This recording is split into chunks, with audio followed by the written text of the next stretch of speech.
it's Ray, and I have oodles of people with me. Yay. First and foremost, I have Tiffany Ott. Hi, guys. Techie Teach Ott. So glad you're here with us, Tiff. And then we also have our host, Chuck. Do you want to introduce yourself? Sure. I'm Chuck Poole. I was just hosting the chat over at Mastery Chat. Was awesome.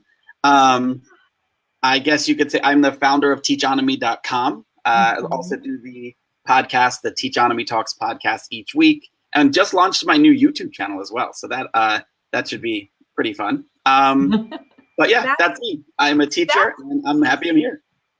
Oh my gosh, we are so happy you're here. You should know that we kind of embarrassed ourselves originally when we were talking about Mastery Chat, the preview, because we were kind of like fanning out where we were like, oh my gosh, I can't believe he's hosting. You're kind of a big deal. We really liked your profile picture. We talked about that. I know. I was geeking out about your profile picture. I'm like, that's like my favorite thing. It's just such an awesome little picture. It's such a silly thing. I mean, you're awesome, but I love the picture. Oh, thank you. So if you don't mind, I know you gave us a little blurb, but like, do you mind going into a little more detail? What do you teach? What are you a founder of? We'd love to hear more details if you don't mind sharing real quick. Yeah, sure. I could tell you anything. I actually teach middle school language. Yes. Love. Yep. So I teach that. I've been teaching that for quite a while. 17 years, I think. Yeah. And I've been in the same school, which has been great. Wow. Absolutely love it. I am the founder of teachonomy.com, which is basically a website and I guess you could say, a place for teachers to go to be encouraged. That's basically my goal, is to encourage people and encourage teachers specifically. I do the Teachonomy Talks podcast, which is basically under 12 minutes each week. Sometimes it's a 2-minute timeout for teachers. Other times it's a little bit longer. And the goal of that podcast is to encourage and inspire teachers as they go about their week. And all of that kind of is encompassed with underneath Teachonomy. So when you go to teachonomy.com, you can find all of that. And I've been doing that now for about a year and a half, which has been pretty cool. And I feel like that goal to inspire teachers was it was so prevalent in our Mastery Chat we just had too. Absolutely. Yeah.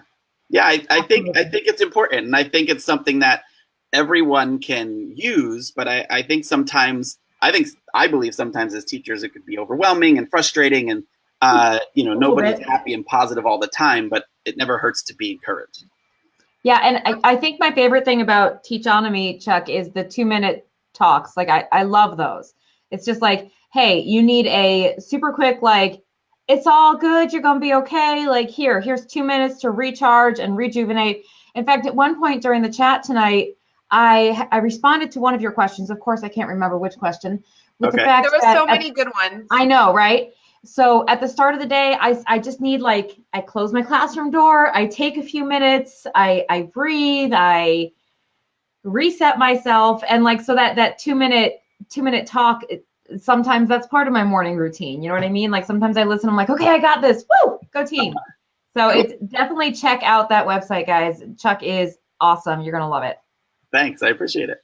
Absolutely. Well, and I have to tell you, I know Jeff has a comment that's posted right now to also echo this, but the chat was awesome. It was full of so many ideas, but also really great reminders, which for me on Thursday night chats, I love learning about new things, but it's all right to sit back and be like, okay, have you been remembering to be positive? Have you been remembering to, impact your students more, past the standards? There were so many fabulous reminders in this chat that I really liked. Absolutely. Yeah. I loved, there's some chats that we have that I leave at the end of the chat where I'm kind of like, oh my gosh, mind blown. I need to change everything that I'm doing. And then there's some chats where I'm like, really reflective and thinking from like a pedagogy standard or viewpoint, if you will.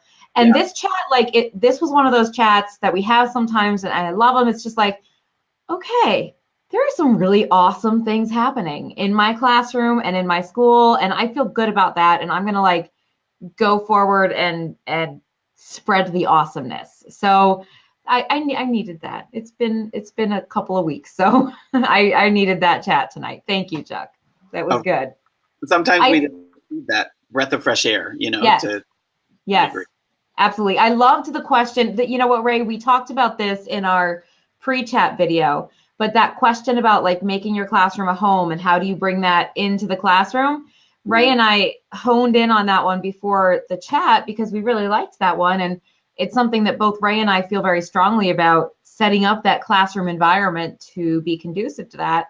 And oh my gosh, I got so lost in the rabbit hole on that question. I was like reading everybody's tweets and just loving everything people were saying. I was talking about the Christmas lights in my classroom, and there were so many discussions about flexible seating, and it just made my heart really happy. So I think that was probably my favorite question of the night. Absolutely. Cool.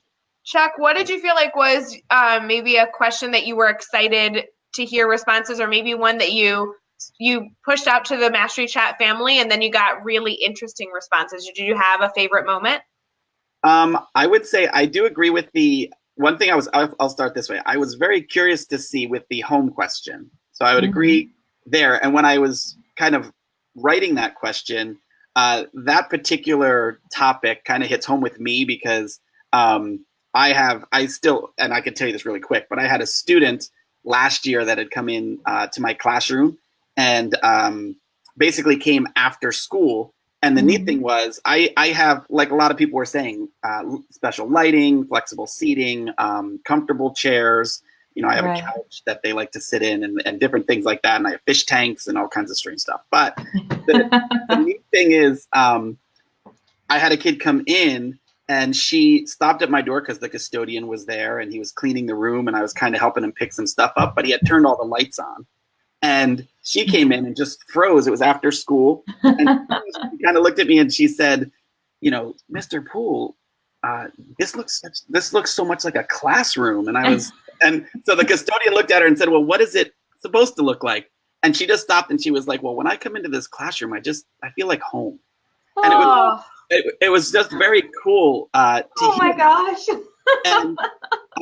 And then she, you know, then being a sixth grader, she was like, okay, see you tomorrow. And she left. But it's something that really kind of touched me as you know, as a teacher, realizing that a lot of these kids, you know, home could be a lot of different things. And that's one thing I know a lot of people were talking about. You know, some of our students don't necessarily want it to be an atmosphere like their home, right? So I think as teachers, we get an opportunity to show them what a loving home really is when they come into our class. And when we can welcome them that way, I think that it could really make a difference. So that particular question, I was fascinated by a lot of the answers because I saw that they went a bunch of different ways. Yeah, they did, didn't they?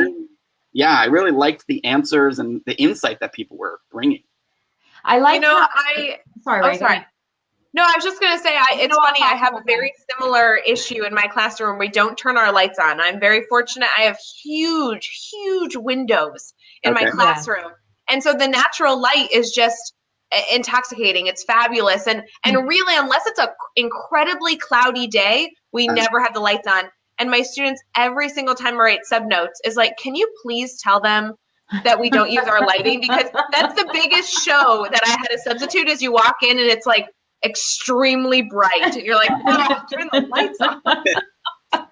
I have, you know, that lighting thing is so important for setting up that atmosphere. You know, gosh, those fluorescent lights are awful. I mean, they give you a headache. Right? They're, you know, and so I've got the Christmas lights strung up back and forth in my classroom. And if the students come into my room and the Christmas lights aren't plugged in and the overhead lights are on, like they walk in like they're vampires. They're like, oh no, not the lights. I'm like, it's okay, guys, go plug the lights in. You can turn the overhead off. Yeah. But I think another piece of that whole home conversation that was so interesting to me, and I think I don't even want to equate it to whether it was as powerful, more powerful, whatever, to the physical environment. But a lot of the discussion too was, you know, when you're at home and you have to go to the bathroom, you go to the bathroom. When you're thirsty, you get some water. When you need to get up and stretch a little bit, you get up and stretch a little bit.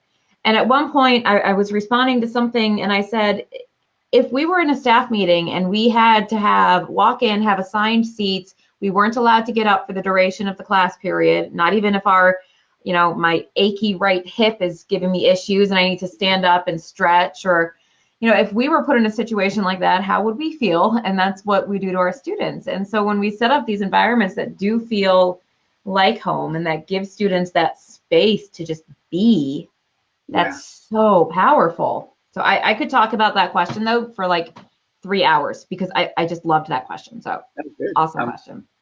Thanks. Jeff, this is a really good transition because Jeff just made a comment about how he's transitioning to flexible seating next year and he wants to hear some ideas. And I know we just wrote a blog about this in our 9 Fix series that's available on our teachbetter.com website, but it's so much more than just a blog, right? Flexible seating is a big task. And for a lot of teachers that I've been speaking to, they think it's kind of scary, right? They don't know how to get started. Yeah. So do you guys have any suggestions for Jeff on either how to get started or what resources he could utilize or maybe other experts he can reach out to?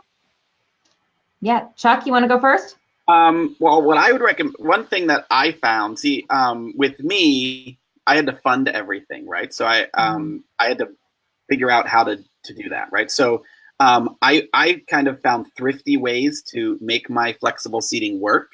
And I have no desks in my class. So I basically have some tables because there are some students that want to work on tables. My kids, they work on the floor. So what I ended up doing was, number one, with comfortable seating, I found that body pillows from Walmart were super cheap. They're so cheap and they're so awesome. I have rainbow ones all over my classroom. Yeah. And the kids love them and they can pick them up, fold them in half, sit on them. They can literally. I have some that put them on their heads, like as like a little canopy. Yeah. They're like, here's a little Walmart pillow. They love it. I can't believe I don't have one. This is, I love this. The rainbow ones are the best, Ray. You got to get them. Yeah, the body pillows, they're the way to go. Yeah, absolutely. Okay, so sign me up. Body pillows, what's next? Okay, body pillows, I would say that. One thing that I found as far as flexible seating, and this might kind of go into another category, but one thing that I like to do is I like to put personal touches in my classroom about me, my interests, so they kind of get to know a little bit about me. And I'm kind of obsessed with Harry Potter a little bit. I really, so I have a whole entire Harry Potter corner, and it's interesting to see, and on one side, and then I do have 2 80-gallon fish tanks on the other, in the other corner. And it's interesting to see the kids that gravitate towards those. It's very telling to see what their interests are. So my Harry Potter corner are all my Harry Potter fans. They all want to go and sit there. And then all my nature fans, they go and kind of sit around the fish tank and they do that kind of stuff. But I think the flexible seating would be the atmosphere you create around that flexible seating. So if I have body pillows and things like that, maybe, I don't know, it depends on the size of your class, but almost I kind of try and theme the different areas of my classroom to make it more comfortable for the kids. But at the same time, with those two, those were kind of mine.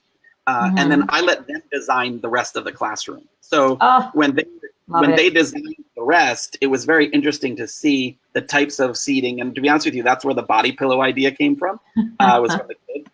But I think when we let them design and get an idea, we can kind of center that seating around it as well.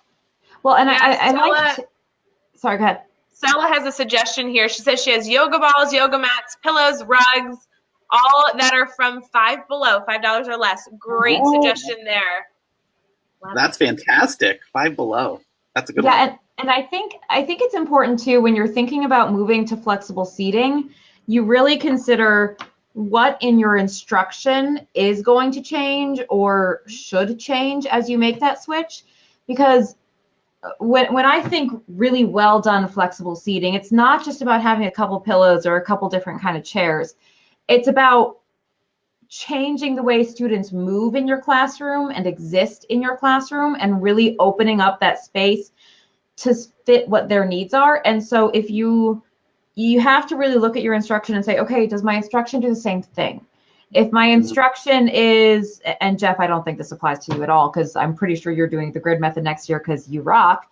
But like if your instruction is more traditional, if your instruction tends to be whole group more Lecturing. often than not, you should probably change your instructional methods first of all, but that's not going to work well in a flexible seating arrangement because you really, like, I love sectioning the room off. I love that you said you have your Harry Potter section and then your aquarium section, because the kids will find their nook. I have these two kids that have found a spot behind my desk in the corner between the sink and the paper towel dispenser. And for some reason, that's where they feel safe. They sit back there and it's just hidden behind the desk and they're like, this is our cubby. Don't mess with us. We are doing our work. I'm like, you go do your work, you know? So really allowing those sections, not just a big open room with a bunch of beanbags and pillows, being very purposeful about how it's arranged. So well, I think that's one of the biggest risks of flexible seating. We very actually frequently, this wasn't the first time flexible seating came up in Mastery Chat, but it is the first time we were able to truly talk about the incredible positives, but also the cautions that teachers need to take. Right. It's scary for a lot of reasons, but it's incredible how you can transform your room. But they're also, like you said, to echo your most important point, I feel like was simply that can't be the only thing you change. You can't just throw flexible seating in, cross your fingers and be like, I hope my classroom management works, right? Like there has to be a purposeful, thought through development transformation that you're going to make. And it is so worthwhile. So Jeff, I just wish you all the luck. Yeah, you're going to be awesome, Jeff.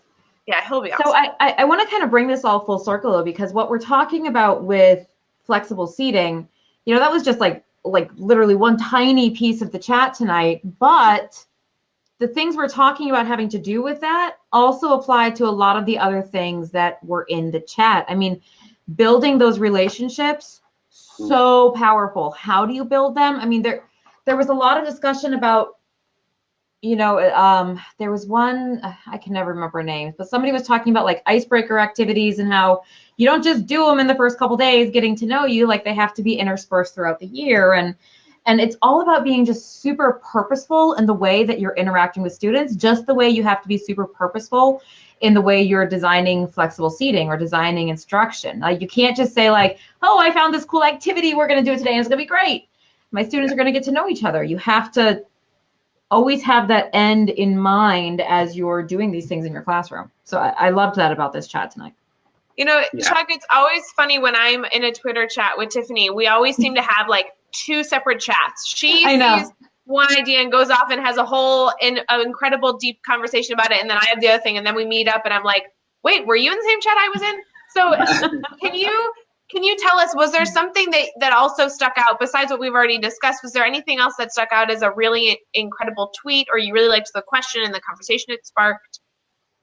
Yeah, I think when we were talking about the one question that was dealing with student ownership, encouraging student ownership, I kind of got into a small conversation.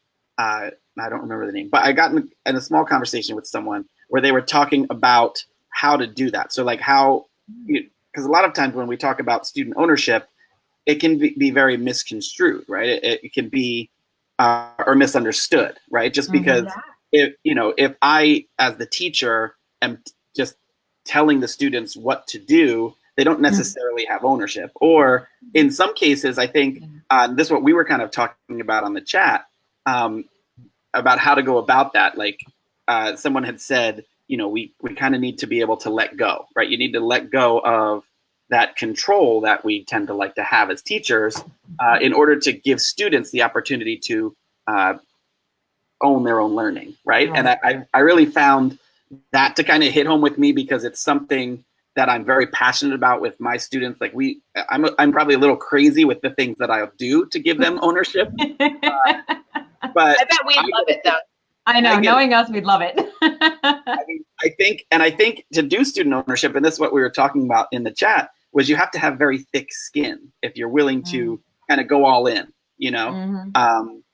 And then like one thing that I have my students do is they evaluate me every week, right? So, and they kind of give me feedback. And at this point in the year, since it's been almost the whole year for us, they're very honest. So in the beginning, they were kind of hesitant, and now we've built that relationship. And they're extremely honest. Sometimes it humbles me a little bit, but they have even given me the feedback that it's been such a great opportunity for them because they feel respected and they feel it's amazing. How do you do that? Can you give us more detail on how you have them evaluate you? I'm doing it like I'm starting that immediately. I love that. Yeah. So, well, one thing that I'll do is every week I have they're in the 6th grade, they're obsessed with emojis. So we had created an emoji system. So one thing that I'll do at the end of each week, I have a 3-question teacher evaluation that's basically around emojis. So that's the first one that they can answer in literally 1 minute. And it's very, very simple. And then they'll hand that to me, and I tell them to please not put their names on it. So it's a totally anonymous. And then I'll read through those. So that's kind of how I'll start it. So they'll give me that usually on a Friday. And then this is one way of doing it. And then on Monday, I'll take maybe 5 or 10 minutes, kind of go through some of their comments, and then we'll discuss how I can be better this week. Oh, right? Okay. Dude, you're awesome. Right? So that's one thing that we'll do. And then we will have, we've done it now every other week. We have class meetings, and I take that on every other Friday, and we meet together and plan the upcoming unit together. So, I basically give them the concepts, and then we go together, and they give me the ideas of what they want to do, and then we'll put it together. So as if we didn't think he was cool enough already. I know. Like, I need you to do something for me, Chuck. This is very critically important. At some point, would you videotape that conversation happening where you are talking with your students about the next unit and where it goes? I would love to see how that dialogue unfolds, and I think I would learn so much from it. Yeah, it's really I will. It's very cool. Blake. Oh, Blake's taking your emoji idea. Kudos, Blake. Do it. Tell us how it goes, because I'm totally using it too. And I actually have, if you want the free resource, I have a bunch of emoji resources on my site. It's all free, so you can grab it. Okay, we're gonna hunt that down and then put a link in the comments for this video. And then at some point, Chuck's gonna record his student bi-weekly meeting to plan awesomeness, and he's gonna share that with us too. And we're gonna nag him until he does. All right. I feel so stupid because I teach 6th grade math. So when you're talking about 6th grade, I'm like, oh, those are my people, right? So I use emojis on every formative assessment where they're evaluating how they feel before they do their assessment and how they feel after their assessment. Why in the world have I never thought about having them evaluate me? Awful. I love this idea. I'm so appreciative that you just shared that with all of us. That's going to be so important. Isn't that the greatest thing about Mastery Chat, right? We created this Mastery Chat baby a year ago, and we're like, oh, we're going to share so much great information with so many teachers. And hello, humble pie, because really what happens is we just get so much awesomeness from everybody that joins this Mastery Chat family, and we get so many great ideas. So we're the really super lucky ones here. Hey, if you want to learn a lot about education, start a chat, because you will meet amazing people and just realize so many rock on things about education. I love it. I love it. I love it. It's awesome. That's my spiel every time I do a post chat video. It's just awesome. There's no other words to describe it. So it's good. Well, thanks, Chuck. We did just post the podcast link awesome. of your podcast. Thanks, so when people want to continue learning about all the great things you're doing, that link is in the comments. Awesome. Dogs, sorry. Tiffany, your dogs just want to be a part of the chat. They really do. They just want us all to hear their really loud Great Dane voices. Well, it is a good reminder. We've been talking for a while now, and we obviously have all put in long days, and you just posted a fantastic chat. And now we spent a half an hour talking about it. Before we leave, I would love any wise words, anything else that we want to share with our fabulous Master Chat family before we say goodnight and go hopefully have just a few hours to spend with our family before we do it all again. All I would say is, to any teacher that's listening or watches this video, to just keep doing what you're doing. Because I think the impact that we have as teachers is one that lasts really forever and in the minds of the students. And I really think that every teacher is somebody's unforgettable, right? And I think when we remember that, there's always going to be that one student, whether we ever find out or not, there's going to be that one student or multiple that will always remember us. And I think that impact and that power is just something that is awesome and something to be proud of as a teacher. You know, that's one of the reasons why I really don't want to leave the classroom ever, right? Because I just love being able to impact kids and know that someday they may look back and say, you know, I remember Mr. Poole and, you know, this kind of thing. Yeah. You know, but I think that that's something important for everyone to remember, that even through all the hardships and the frustrations and overwhelm and all the expectations, when we really boil it down to the students in front of us looking at us, we get a chance to set the example and show them what it's like to be a good person. And I think that that's just fantastic. I have so many feels right now. I know, this was such a fabulous chat. Please, please, please promise us, and you're on video, so we'll have it recorded, that you will come back as a part of our Master Chat family, because it's official that you are not getting out of it. Yep, you can't escape. I'd love to. I'd be honored. All right. Thank you so much, Chuck. We really appreciate all of your awesomeness tonight and just sharing your thoughts with everybody here.